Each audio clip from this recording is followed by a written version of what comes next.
Hello everyone, welcome. It's great to see so many people here. My name's Shane Moss, I'm the manager of the Workplace Advisory Service at Safe Work SA. I'll be the chair for the rest of the day. A bit of a glorified timekeeper, I think, trying to keep everyone on track. And I have to congratulate Niki, she finished exactly on time, so obviously well rehearsed, thank you. Well threatened, I'd say.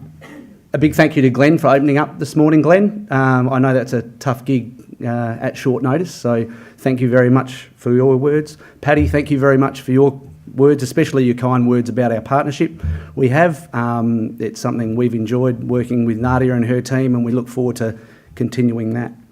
And obviously a big thank you to Niki. That's great. We were lucky enough yesterday to spend a couple of hours with Niki at Safe Work SA, and what we learnt in a couple of hours was probably something we were struggling with in our own minds for the last 6 months. So, you know, a little bit of clarification and a little bit of direction was really appreciated. So thank you for your time yesterday and for your presentation today. Look, I'll bring you guys into the conversation now. We've got 20 minutes of question time, so we can pick Niki's brain. We will have question time a little bit later with a panel, so it won't be the only opportunity, and I'm sure if you nab Niki in the foyer at some stage, she'll be happy to chat. So, I don't know if you want to come back to here, I'll grab a roving mic and we've got 20 minutes of questions. Great. Would anyone like to kick it off?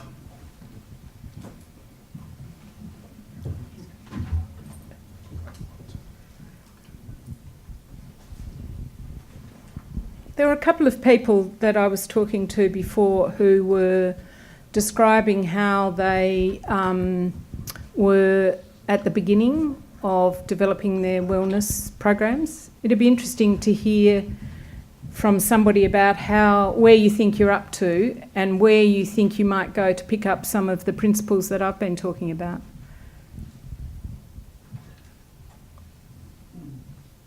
Come on, help us out. Thanks. Thank you, Niki. That was fantastic. I'm Bronwyn Painter. I'm from National Pharmacies. We're at the beginning and are really conscious of that need to, I guess we've been really cautious about kind of launching a wellbeing program that felt really focused on the individual before we felt we had a robust work health safety system in place. And so... Wise woman. Well, I'm just really conscious of not pointing the finger at individuals saying you need to, you know, do more when we're not doing everything we can in the work health safety space. And same around work design, I guess we're very conscious around managing performance issues, about being really focused on what is the work that we're creating for people and what are we asking them to do before we kind of say, well, you're not performing. So I met with Marty from Return to Work SA a while ago, and we're really in a fortunate position because our board is very proactively asking what are we doing around mental health. So we're not in a place of having to influence the board, which is really nice. And so we're about to launch our wellbeing program, and I guess I've done a lot of work looking at models of wellbeing, but very much looking at that concept that you're talking about, you know, what are we doing to create safe, healthy, engaging work first. So it's a really exciting time, and I guess one of the challenges always has been around how do we measure outcomes, and I'd be interested in any comment you might have around that. Yep. In terms of, you know, presenteeism, productivity, it's really difficult to measure things in an objective way. Yep.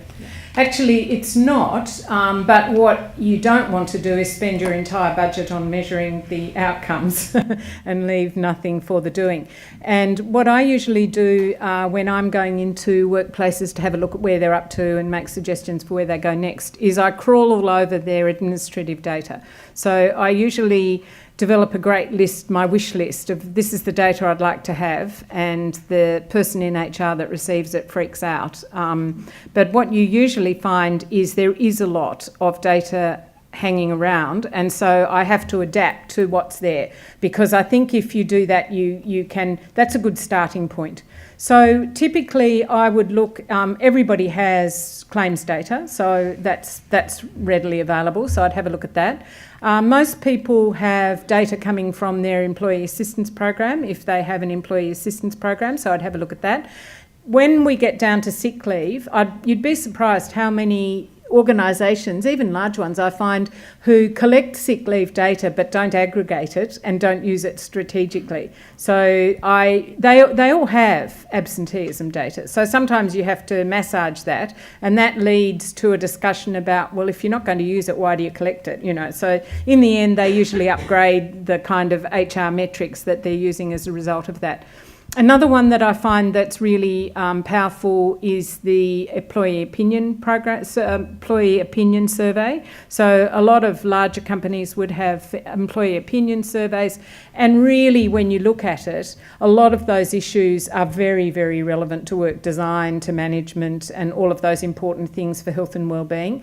And what you can usually end up doing is whacking in a couple more health-related questions into the employee opinion survey. So one of my indicators of how integrated is this program, I say, how do you do this? And if they haven't integrated their employee opinion survey and are still doing something separate for health and something separate, you know, that's an indication it's not integrated at all.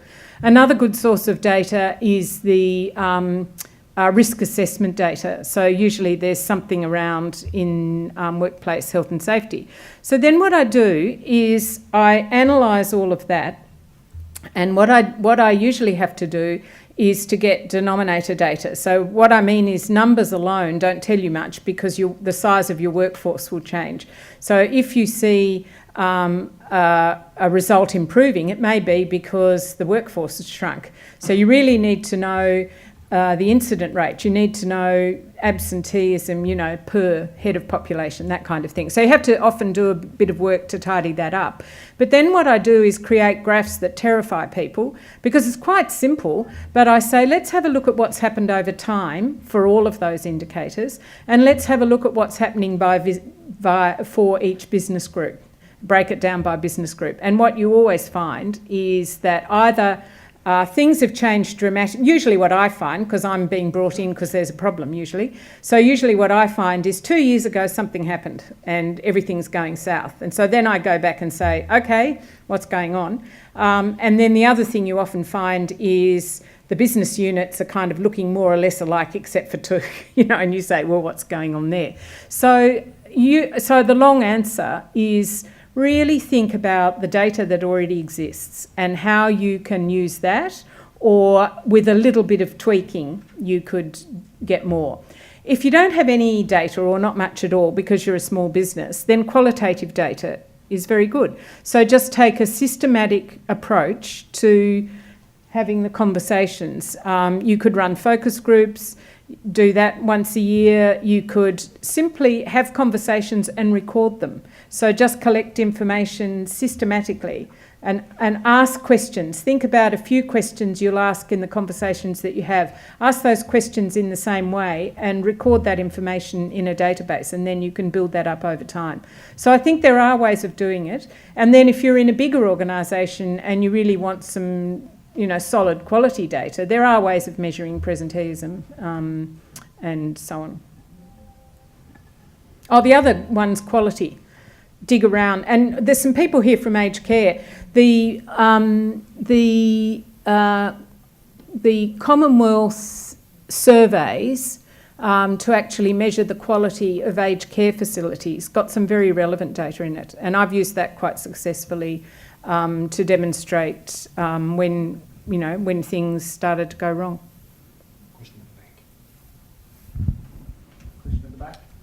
Yeah, Tim Hackett, Henschke Wines, among other things, safety manager. Small organisation, have had a employee assistance program for 3 years, maybe a little longer than that, I can't remember exactly. Nobody uses it. Yep. How do you shift from that position? I believe it's sort of cultural. I'm not really sure if people trust something that the management have provided. Yep. So that would indicate a bit of a trust issue more generally, probably. And certainly it'll be that. They'll be suspicious of it. So I think that you have to tackle that, and I think that one way of tackling it is to have peer some peer mental health people. So you could train up some peers so that they just get a bit of mental health first aid training, which is really how do you recognise if somebody is having problems and how do you approach them about it. But you could also train them in the EAP, what it does, its availability, and you could bring the EAP in to do some work with them and then get them spruiking it a bit. You could also train the managers more in the EAP and its availability, because my experience of supervisors is that they always know what's going on, but they don't have the courage to have the conversation. And we're finding this more and more and more. Having the difficult conversation is something many managers avoid because they just don't know what's appropriate. So they will probably almost always know where the problems are, and if they were starting to have a chat to somebody and say, well, this counselling service is around, and then I think once people start to use it and they see that confidence is not being broken, then the experience will be positive. So they're the kinds of things. Have you tried those things yet? We're a very small organisation, Yeah. so everybody knows everybody, Yeah. and some people have taken an interest in mental health and so on, but Yeah. nobody's used the forum. I do wonder if they've used the website and just got information from there and left it at that. Yeah. But nobody's gone beyond that. Well, the other thing that would be worth trying would be to tackle it kind of head on at a staff meeting and to say, we've got this service, people aren't using it, is there something we can do about this, or why? And you could bring the EAP person in so they see them and they will emphasise that it's a secure service. So The EAP person's done presentations a number of times over that period, and Yeah. it hasn't. well, changed. maybe you should just ask them. Yeah. Sort of say why, and if they say we don't trust it, then say, well, what can we do to make you feel more confident about it? Or it makes me also think that there might still be quite a bit of stigma about mental health. So you could actually do some mental health literacy training, get people in to talk more about basics of mental health, and try and get them to feel more comfortable about owning up. I mean, it's good you've got it, and it's good you're not just saying, oh, well, we've got that. You're saying, oh, well, we've got that, they're not using it, what are we going to do about it? So you'll get there with it. There's one down the back.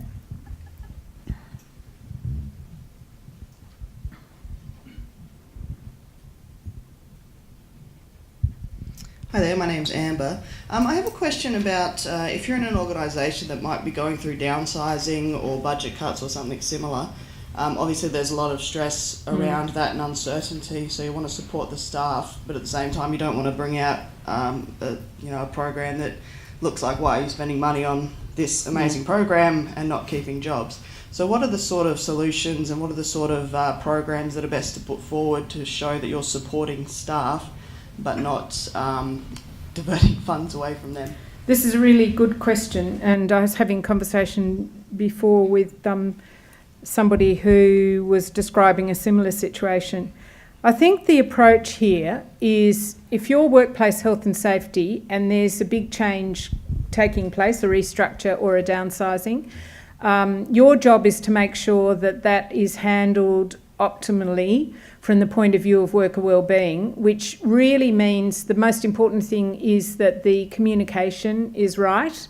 And we were talking about the theory around this with communication is the focus in the communication has to be on how it's going to impact the individual workers. So they don't really care what that means at a high level, but they do care about what that means to their team and to them. So you've got to help make sure that the communication is appropriate, because often it doesn't get down to that level, and there isn't enough thought given to what impact is this going to have on people, and when is that impact going to occur, and when would be the best time for us to communicate that. So that's the first thing. That's where you have an important role.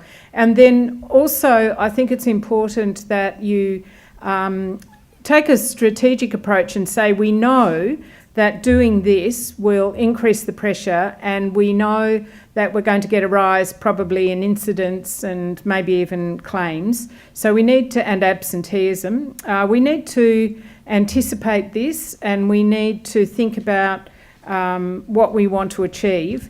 And then I think that the conversation, if you know that there are good conversations happening about the downsizing, and that they're reasonable conversations which really address the concerns of the workers, you can also afford to say, and we know this is going to be a difficult transition, so these are the things that we've put in place to support you. So I think it's a really good example of where an integrated approach is needed. You need to make sure that the communication and the way the change is being managed is as robust as it can be, and then you can say, and we're going to be supporting you through it. But if you just say, we're going to sack a few people and we're going to give you a bit of counselling to help you in outplacement, then it's addressing the individual side without addressing the bigger picture. But it's really good that this is the second conversation I've had where people are anticipating that there are major stressors at this time and planning for the management of them better than perhaps we have in the past. Thanks, I think Thank you. we've probably got time for one more question. Yeah, David Kemp from the South Australian Fire and Emergency Services Commission. I'd like to talk a little bit about our CFS volunteers. Now they're a workforce of about 13,000, and they are, at times when they're called out, can be late in the day after they've done a full day either on the farm or in their workplace, and they could be coming out to a 12-hour shift after that. So fatigue at times is a significant factor that, depending on the emergency, we don't have a great deal of control over in that initial response. It's some of the jobs they turn out to are very traumatic. Some of the programs we have in place is a SPAM program, which is stress prevention and management. We have volunteer peers involved in that. Just starting to introduce a mental health program that's being run by peers that have been trained in the program. What else have we got there, BJ? Resilience programs that are being introduced as well. But we still do have we can't guarantee a safe workplace. We have good systems of work that they use, which is reflected in our injury stats, which are low considering the size of the workforce and the amount of hours they put in. But we have had suicides out there that, whether it's from their own lives and farming areas, what other things can we do? And of course, as you say, the suicides may or may not be related, because you're drawing from a population that has a high suicide rate. I think that sounds as though you're aware of the problems and you're doing quite a lot. I guess my question to you would be, what do you think they think of it? Do you think they feel that management cares and that they are being cared for? Or do you feel that they don't feel that and feel that demands are excessive and the support not sufficient? Where are they at? I think they really want more. Yeah. From what we're gathering, but there's logistics associated with that and costs. Yes, of course. I think that I'm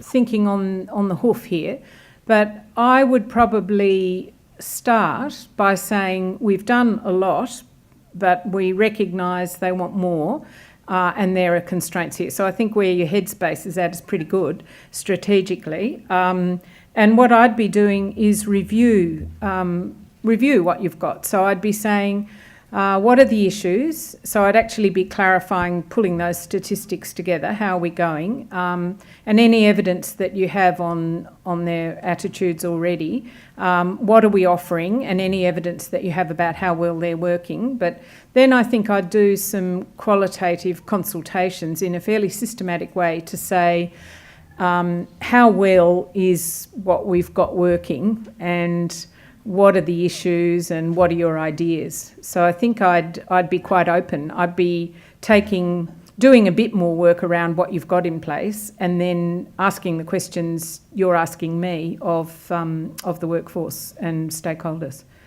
And I think that would take you to the next step.